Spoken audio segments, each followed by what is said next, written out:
Hello friends, Andhra Pradesh రాష్ట్రంలోని అన్ని జిల్లాల డిటిఓలకి మరియు ఏటీఓలకి రాష్ట్ర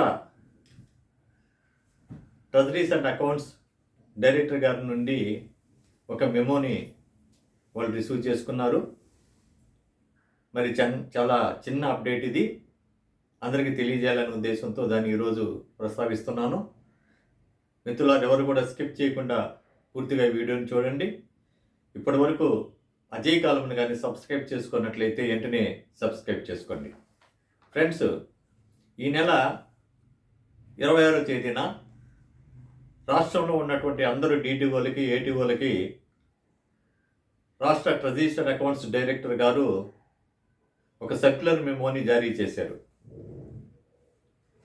జనరల్గా అందరూ కూడా మనకి ప్రతి సంవత్సరం కూడా మార్చి 35 నాటికి ఆ ట్రెజరీలో ఉన్నటువంటి బిల్స్ కానీ ఏదైనా కానీ పాస్ కాకపోతే అప్పటికి అవి ఆగిపోతాయి, నిధులు కూడా ల్యాప్స్ అయిపోతాయి.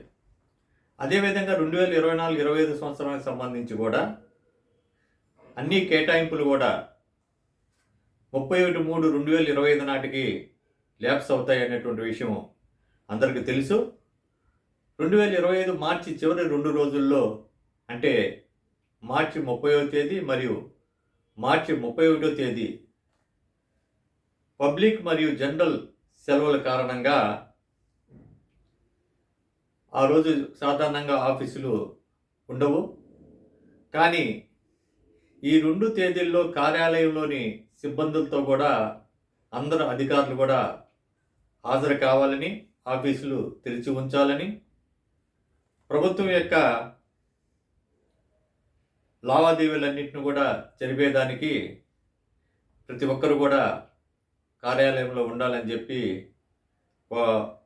మన రాష్ట్ర డైరెక్టర్ గారు, ట్రెజరీస్ డైరెక్టర్ గారు ఉత్తర్వులు ఇచ్చారు. ఇదే విషయాన్ని వారి పరిధిలో ఉన్నటువంటి అన్ని ఖజానా కార్యాలయాలు కూడా తెలియజేయమన్నారు. అందువల్ల కంపల్సరీగా మార్చి 30వ తేదీ యాక్చువల్గా మనకి ఉగాది వస్తుంది. మార్చి 31 అనేది ఇయర్ ఎండింగ్ ఉంటుంది. ఆ 2 రోజుల్లో కూడా ట్రెజరీ కార్యాలయంలో అందరి సిబ్బంది కూడా ఉండాల్సినటువంటి అవసరం వస్తుంది. ఈ విషయాన్ని రాష్ట్రంలో ఉన్నటువంటి అందరు ఉద్యోగులు కూడా తెలియజేస్తున్నాము. ఫ్రెండ్స్, ఈ విషయాన్ని మీ మిత్రులందరూ కూడా షేర్ చేయండి. వీడియో కానీ నచ్చినట్లయితే లైక్ చేయండి. మరిన్ని వీడియోలతోటి మీ ముందుకు వస్తాను. ఇట్లు మీ అజయ్ కుమార్.